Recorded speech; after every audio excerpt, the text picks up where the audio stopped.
So I was in my previous role, in my previous job, what I got to do a lot of was team building exercises. So that would mean bosses or leaders would call me and say, hey, can you come do some team building with my team? Because, maybe they're new and they're formed, or they add new people or things like that. There are all kinds of reasons why they would call me in.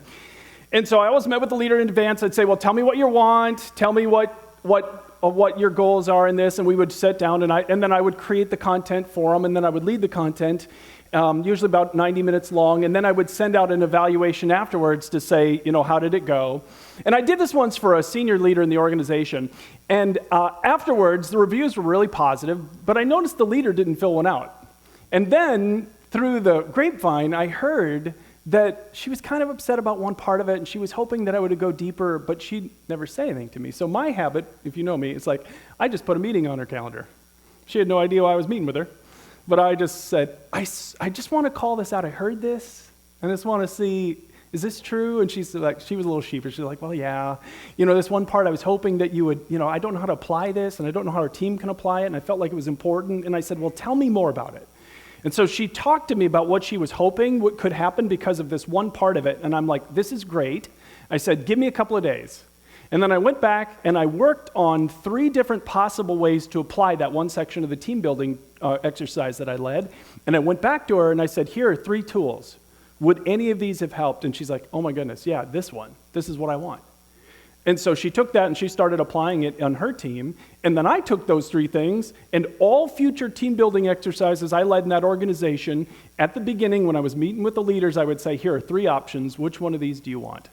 And many of them would choose 2 of the 3, but everybody chose at least 1. And all of my training got better because of her feedback. That's what feedback can do, right? Feedback has the potential to make what you do better. It has the potential to make any area of our life better.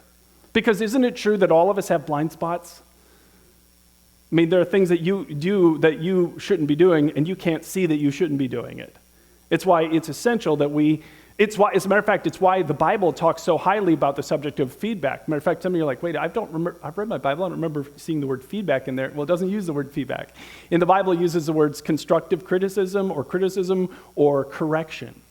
And it uses those words a lot. Here are just a few of those places. Proverbs 13:18 says, if you ignore criticism, you'll end up in poverty and disgrace. But if you accept correction, you'll be honored. That's the idea of feedback, right? Somebody cares enough to give you some correction.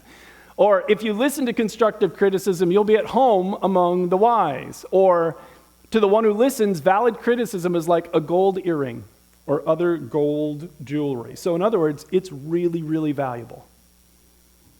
Feedback done right is really, really valuable and very important. And yet, what we know is that most Americans are terrified to give people feedback. Most Americans, matter of fact, I've often wondered if part of what's happening in the dysfunctional nation that we live in is that as we've lost the ability to do feedback well, we're getting this society that we live in. It's just a theory of mine. I've often wondered about it, but you want to see how bad it is. There was an organization that did a survey. It was a fake survey. The survey was a setup. They had these people go out and do surveys, pretend questions, but then they had the surveyor have a little bit of like dried mustard on their cheek from lunch, or like a little bit of marker on their cheek, like they brushed it with their cheek and didn't know. And the real test was this. What percentage of Americans would say anything? So, in your mind, guess at what percentage of Americans would say, just so you know, you got a little marker on your cheek. Just letting you know. Okay, you got a number in your head? 2.6%. 2.6%. I was talking to someone about that stat this week. They said, yeah, I wouldn't. They're a stranger. I'm not giving feedback to a stranger no matter what.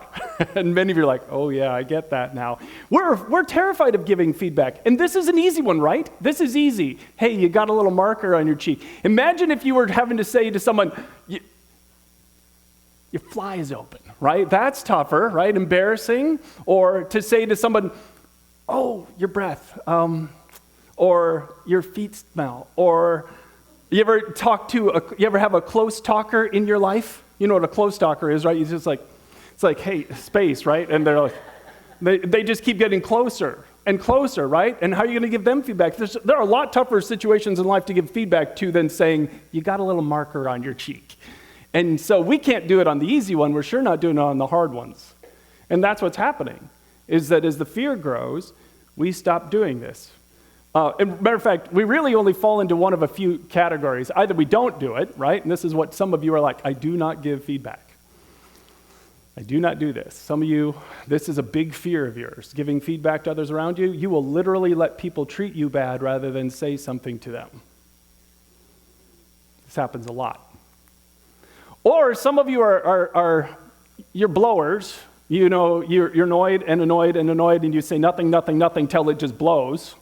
Right? Some of you, that's your tactic. So then you're giving them feedback, but does that go well? Probably not so well, right? That's probably not the right way to do it. And then the third one is, the people who are, it's like the needle is, it's like, I got to do it, I know I have to, but so many times you soft sell it so much, they don't even know you are giving them feedback. And it's like, but there's a fourth option, right? It's to do it well. And to do it effectively, like the Bible would say, because it's such an important value in the Bible. And so we're doing a short little 2-week series, and we're calling it this, Seeking Wisdom. And in this short little 2-week series, we're going to talk about two things. We're talking about receiving feedback. How do you receive feedback? We're going to talk about that next week. But today, we're going to start with this one. How do you give effective feedback? Because this is an essential life skill according to the Bible. So I want to ask you to open your program. Inside, you'll find these notes. Grab the notes, grab a pen. Be some things you can write down. And of course, welcome to all those of you who are watching online. So glad you're with us. Hope you have the notes open as well. Let's jump right into this. So we're only going to get to two things today. So the first thing I want you to know is you got to know when to speak up. You got to know when to speak up. When should I say something? When should I say something? And oh my, I've made a lot of mistakes. When I was young, I was a little bit on the reckless side with my feedback. I will forever tell you that I am one of those people who, I will forever praise Jesus that I didn't grow up with the internet, because you would be able to see and read for yourself how dumb I was, because I had to put it all over the internet. The things that I said and did. Let me give you one example. So I became a Christian as a freshman in high school, and I just loved God, and I wanted to learn more about God. Unfortunately, we lived in this tiny little town that didn't even have one healthy church. It was a super small town. So I just wasn't learning anything. So I would listen to radio preachers and then I also would watch TV preachers. And when I was growing up, there was only really one big one at the time. Some of you remember his name. His name was Jimmy Swaggart. So Jimmy Swaggart, some of you don't remember him. You don't have to remember him. But Jimmy was entertaining, to say the least. He was down in, I think, New Orleans, somewhere in Louisiana, I think, somewhere down there. And so he was fiery. And it was kind of entertaining. It's like watching a show. So it was really entertaining. But one of the things that Jimmy Swaggart had a real problem with was rock and roll music. And he would rail against the evils of rock and roll music. Now, he didn't have as much problem with soliciting prostitutes, because he got arrested for that twice. But boy, the evils of rock and roll were really bad. And somewhere along the way, I must have written or something, and they got my address, and they sent me a book from Jimmy Swaggart, his organization, and it was The Evils of Rock and Roll Music. And so I'm this young 16-year-old kid. I don't have a brain in my head, no filter, no discernment. Great, empower me with this information. So, oh my goodness, the feedback I started giving when somebody would turn on a secular radio station. It was pleasant, I'm sure. One day, one distinct memory, I was in the car with my older sister, Julie, poor Julie, and a song came on. She turned on the radio. It was, of course, a rock station. And I turned it off in anger, and I gave her this big sermon about how wrong this all was. And she was so patient with me. I was like, oh, not my finest moments. It's interesting, because when you read the Bible, you see verses like this. Did you know there's a time to be silent and a time to speak? There actually is a time when you should be speaking up and a time you shouldn't be. There actually is. As a matter of fact, there's this whole chapter of the Bible called Romans chapter 14 that details this out and says sometimes some of the things, as a matter of fact, it actually says whatever you believe about these things, keep between yourself and God. There are times to just zip your mouth. Don't have to share that. Don't have to share it. Sometimes you should speak up and sometimes you shouldn't. So how do we know? Oh, there's a verse right there. So whatever you believe about these things, keep between yourself and God. So how do I know when it's time for me to give feedback and when it isn't? Because I don't want to do it wrong, especially like younger me. This would have been really, really a helpful message for me when I was a young Christian. So here are some things that you need to consider. How severe is the issue? Is this something that could potentially harm the person that you're talking about? Well, if you love them, then you have to say something. You have to. Is this something that's going to have a potential long-term impact? Then you have to say something. How strong is your relationship with the person? This is a big one to think about. Are you close with them? Do they trust you? And again, this goes to that caring element. And then this one is big, and we're going to talk about this more in a moment. What's your intent or motivation? Do you want to say what you want to say because you love them and care about them? That's really important that comes across. Genuine concern for the person has a huge impact on feedback going well. That's why one of the things I just get so disgusted by is when Christians adopt society's tactics.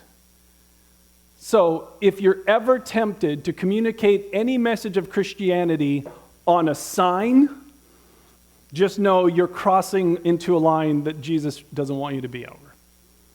Okay? It just doesn't need to be held up. You don't need to do that.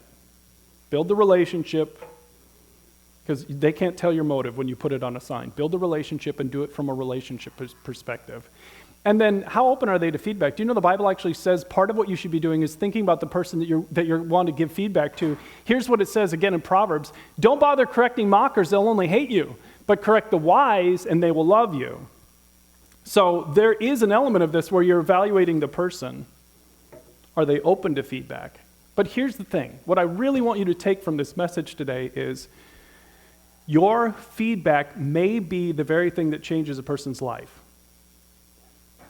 If I were to open it up to the room right now and say, hey, do any of you have any positive examples of this in your life where somebody loved you enough to pull you aside and say something to you? There would be lots of stories. There are people in this room today whose lives were changed because someone loved them enough to say something to them. So I was reading this one story about a young man who was a youth pastor. And he loved what he was doing. He was really, really zealous about it, passionate about it, but he wasn't very good at it. And one day, one of the dads who had a couple of kids in the youth program asked to meet with him and sat down with him in his office, and he said, we're leaving the church.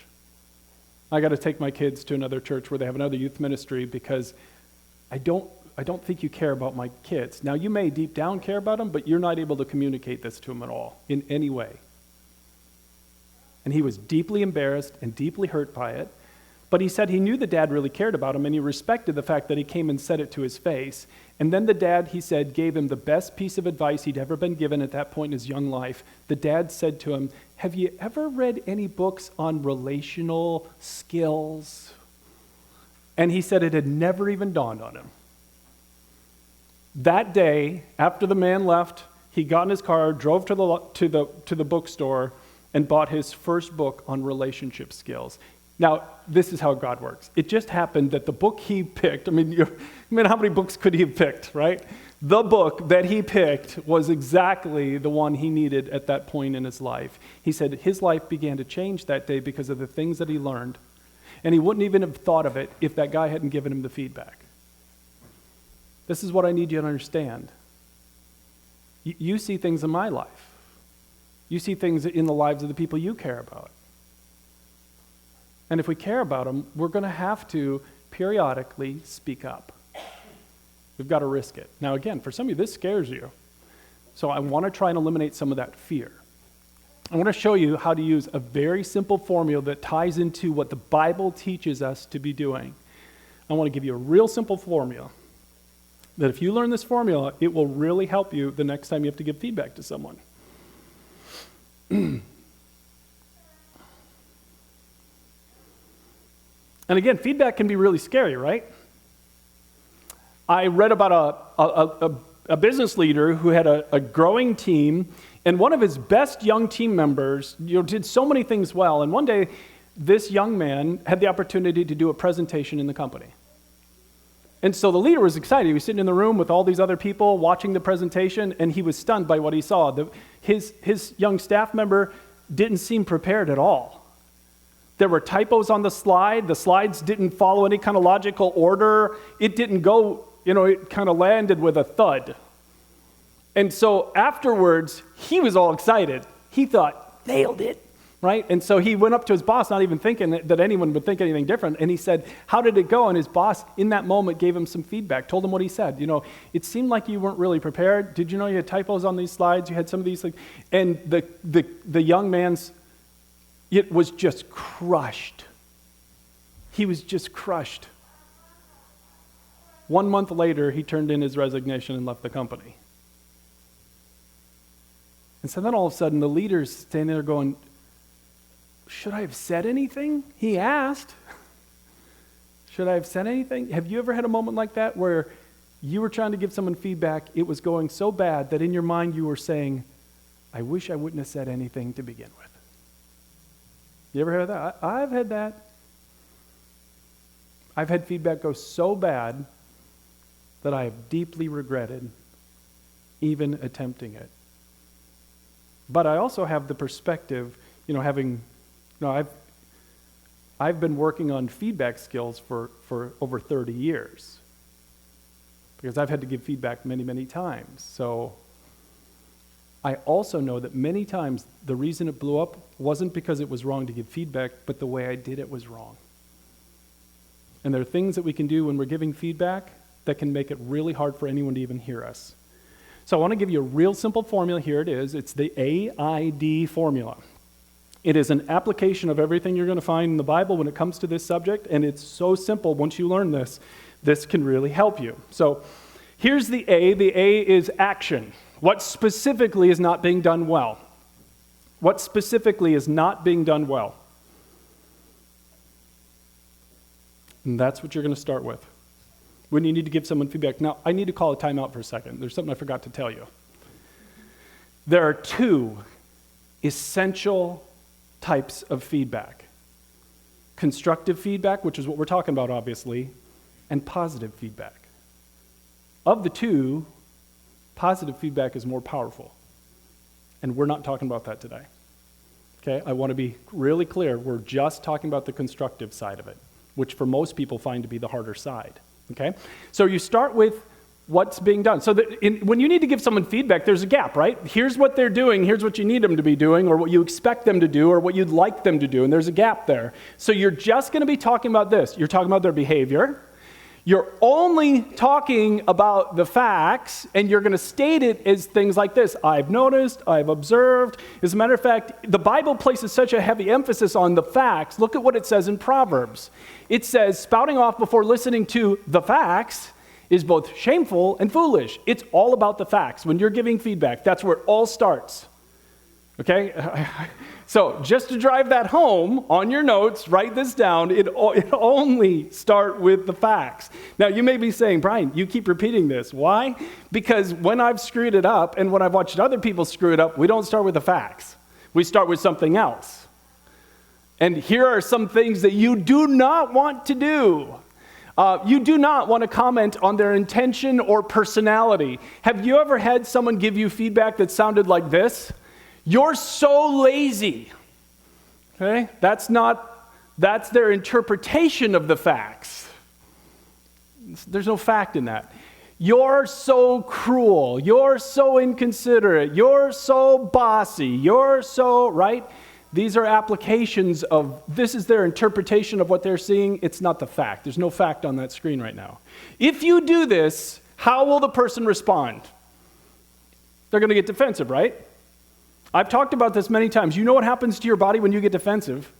Is that the blood in your body shifts from your brain to your hands or your feet.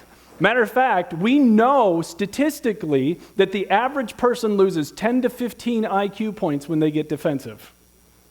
How many of you think, I want to give feedback to this person that's important in my life. I hope that they really have a hard time thinking about this. Sounds like a horrible way to do it, right? If they get defensive, they're not going to be able to hear you. Defensiveness is the enemy. So any of these kind of things, they're going to trigger defensiveness. Same with this one. You ever have someone start their constructive feedback with this sentence? I just feel. And they say, I just feel like you aren't as committed. I just feel like you don't care. Oh, okay. Sorry you feel that way. But there's no fact in that sentence. There's no fact. You start only with the facts. Feel like you aren't given 100%. You ever have a boss say something like that to you? I just feel like you aren't given 100%. Or sometimes they'll say 110%. It's like, well, that's not even possible, but okay. So we don't start with I feel. We just start with what are the facts. So let me give you a hypothetical. I know this would never happen, but I just want you to imagine. So you have your kitchen looking like this. It's a disaster. There's dishes everywhere, and you're both exhausted, you're both stressed out, and your spouse says to you, honey, I got it. I got it. By the time you get home from work tomorrow, that kitchen's going to be clean. And you're like, oh, thank you so much. That means so much to me. And so off you go to work, and you go to work, you come home the next day, and you walk in, and the kitchen looks like that. There's been no change, okay? Now, this is where feedback comes out, right? And many times it's the blow-up feedback, the wrong kind. Many times I've seen people do the dishes in anger, right? Slamming everything, putting everything. It's like, oh, fine, I'll just do it myself. It's easier to do it myself, right? Or they'll blow up, or, we have all kinds of fun options right here. But there's a different way. The best way would be, again, I need to give feedback to my spouse because obviously this bothers me, it hurts me. So you start with, when I came home from work today, I saw the sink was full of dishes. You told me last night you would take care of it. Now, is there anything in those two sentences that aren't factual? Nothing. And that's what you start with. Remember, you start with facts. You start only with the facts. Because where can the person go with that? Nowhere. If you start with one of the other ones, you're so lazy. You're such a liar. You tell me things all the time. Now, all of a sudden, defensiveness, and they can react to you. And they can make it about you for being so mean to talking to them that way. But if you start with the facts, the only where it goes here, because they're just facts. That's why it's just critical that you get this. If I haven't said it enough, like the Bible says, start with the facts. So, all right. Now, the second thing you do, the letter, remember the A-I-D, I'm going to aid somebody, I'm going to give them feedback. So the A is action. What specifically do you need to talk about? The I is impact. What impact is this having? If you want to read a fascinating feedback example in the Bible, go read Galatians chapter 1 and chapter 2. I don't have time to go deep into this, but I do want to at least show you this. So all of you, if I asked you to name some of Jesus' disciples, probably most of you could come up with Peter, right? One of the core ones. Okay. So Paul, in Galatians, tells us that he had to confront Peter, one of Jesus' core disciples. And he says what happens was there was this group of people who were getting in Peter's life, and they were saying things like, believing in Jesus is good, but it's not enough. You have to live like a Jew and adopt Jewish customs and Jewish traditions, and then God will accept you. By the way, that's what every cult in the world does. Every cult in the world says, oh, that believing Jesus, that's good, but it's not enough.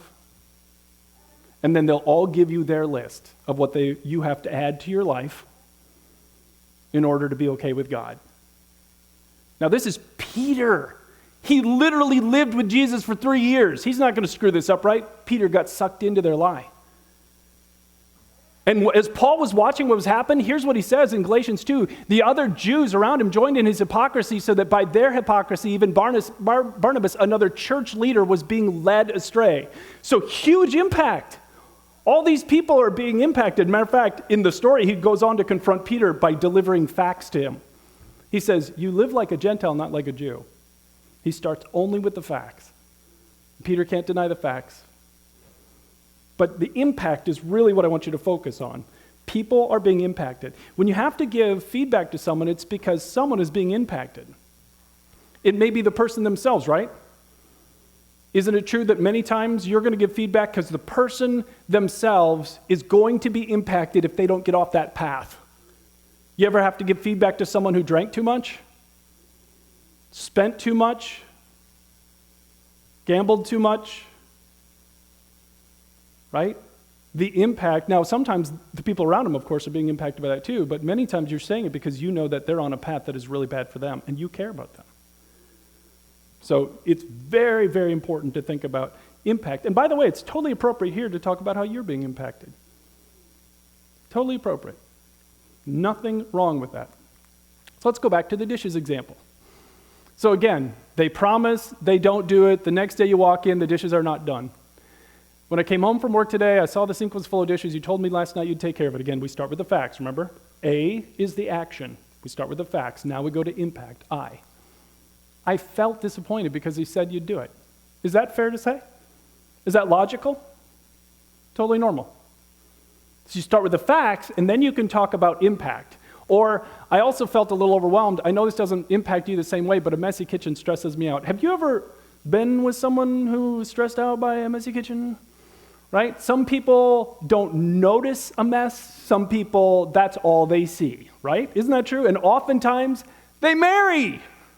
They get together. And that's fun.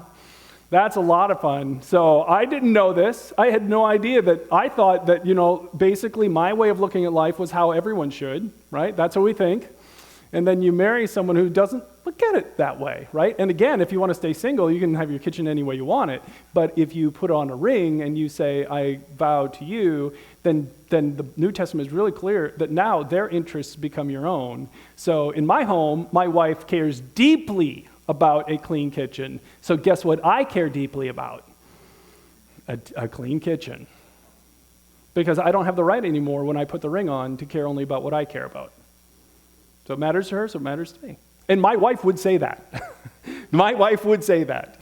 It would stress her out to no end, so it's like, all right. So it's totally fine now to talk about impact, but here's the big thing. And this is so critical, and this is what we miss all the time when we're giving feedback to others. Include your motive. Why are you bringing this up? Why are you bringing this up?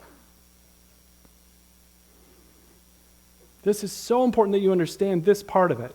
Why are you bringing this up? And here's what I want you to think about. Just based on your knowledge of human nature, I want you to answer this question in your mind. You don't have to answer it out loud. In your mind, when somebody is giving constructive feedback to another person, do they in general assume that the person giving it to them has a positive intent or a negative intent? Just based on your knowledge of human nature, what do you think most people think when they're receiving constructive feedback from others? Oh, this person never liked me. That's the problem. I'm not their favorite. I'm not the in club. They never wanted to be with me. Oh, they're just looking for excuses right? That's what we do. It's human nature to tell negative stories. Our brains actually really are wired to it. We have to push it out of that. People assume a negative intent. So you can answer that by communicating a positive intent. So I'm not bringing this up because, I am bringing this up because I want a stronger relationship with you. My wife has said to me this one before, I don't want to let little things build up. Build up. I don't want to let little things build up. That should be a D, not a T. So, right? So, or this one, I really care about you. I remember one time I was trying to give feedback to a person that I worked with that I really cared about. We had a good working friendship and a good working relationship, and she was getting really defensive, and I said, wait a second, do I care about you? She said, yeah, you do.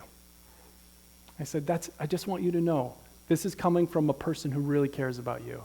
And you could just watch her shoulders relax. And it was like her ears opened. And then all of a sudden we made progress because she knew why I was saying it. Do not let them guess why you're saying it. Tell them why you're saying it. I'm only saying this because I want a better relationship with you. Tell them. Don't let them guess. And then we get to the last one, D, which is either do or discuss. Plenty of times Jesus just told people what to do. And sometimes he would have a discussion with them. Jesus used both of these tactics in his teaching and his interactions with people. So what can we do differently going forward? So again, you hear in the definition, I mean, there's a real difference between do, which is telling somebody, or discuss, which is more of a conversation, right? Here's what I want you to know. If you get this one wrong, you can trigger a lot of anger in the other person. Don't get this one wrong. So sometimes it's really appropriate to tell someone next what to do when you're giving them feedback, right? Like if you're talking to a child. If you're talking to a child, you can tell them a much more directive. Or if you're talking to somebody the skill is new to that person, they need you to be more directive. The stakes are high, or it's a safety issue. Like, little Johnny, we probably shouldn't shove that knife into that outlet. Let's have a conversation about that, right? There's no time for that. You just tell them what to do. Put it down. Stop now, right? Because you want to save their life. You don't want them to get a shock, right? So there are times to tell people what to do. Or abuse. If you're in an abusive relationship, there is no problem telling someone what will happen from this day forward. If you ever talk to me that way or treat me that way or do this again, I will walk out of the room. I'll walk out of the house. Okay? It's completely appropriate in many situations to use do.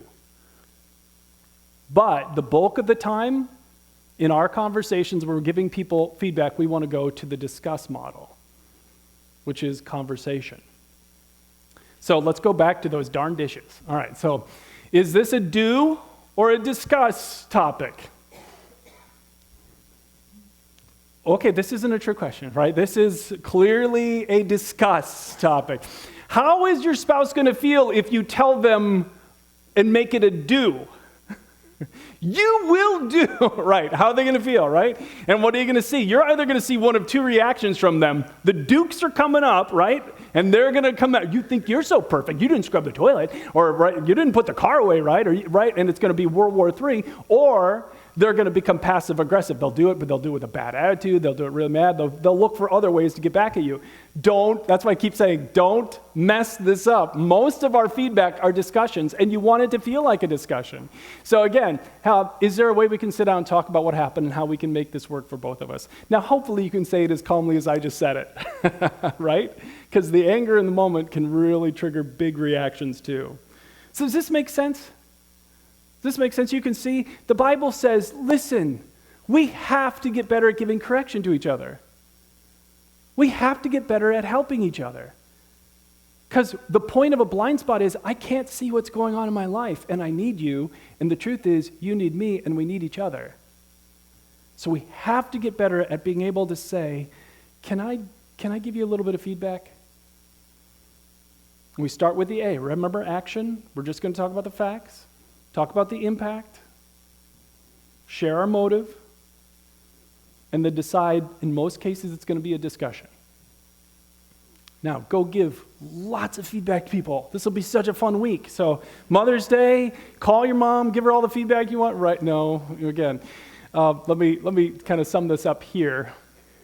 I want you to be thinking about this on your way out today. Does someone in your life need some feedback? There are probably people in your life who are on paths that aren't good for them, right?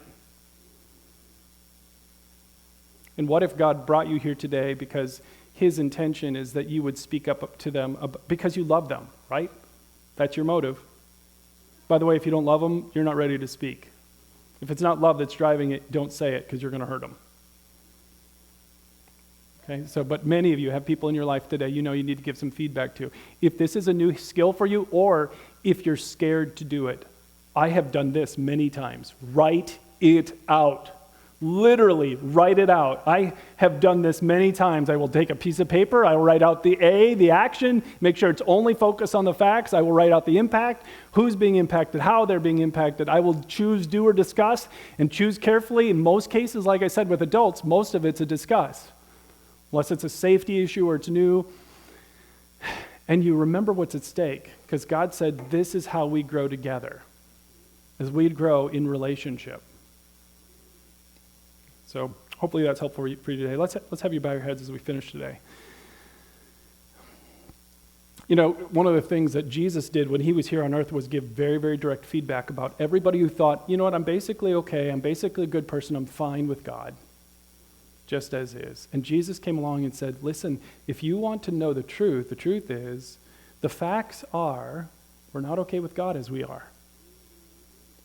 That all of us have fallen way short of his perfection. And it's why Jesus came.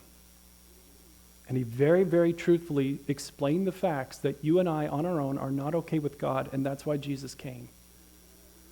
Jesus came to earth 2,000 years ago to give his life on a cross for all of us, so that anyone who would turn to Jesus at any point in their life could be completely forgiven and could be made right with God Almighty.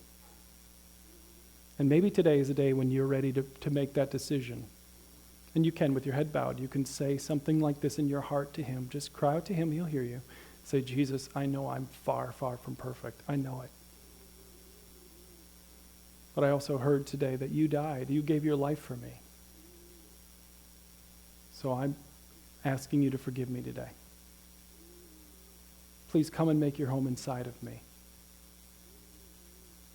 I want to know you as my God in Jesus' name. Amen. So I want to thank you for taking the time out of your schedule to watch this service online today. If you found it helpful, we always love to hear from people who are watching online. You can send us an email through the church website. If you go to penuelchurchlife.com, in the upper right-hand corner is a box that says, I said yes to Jesus, or I have a prayer request. If you click in that, you can communicate with us as a church. So if you do have something you want us to pray about, put it in there and send it to us, and we'll pray for you as a church.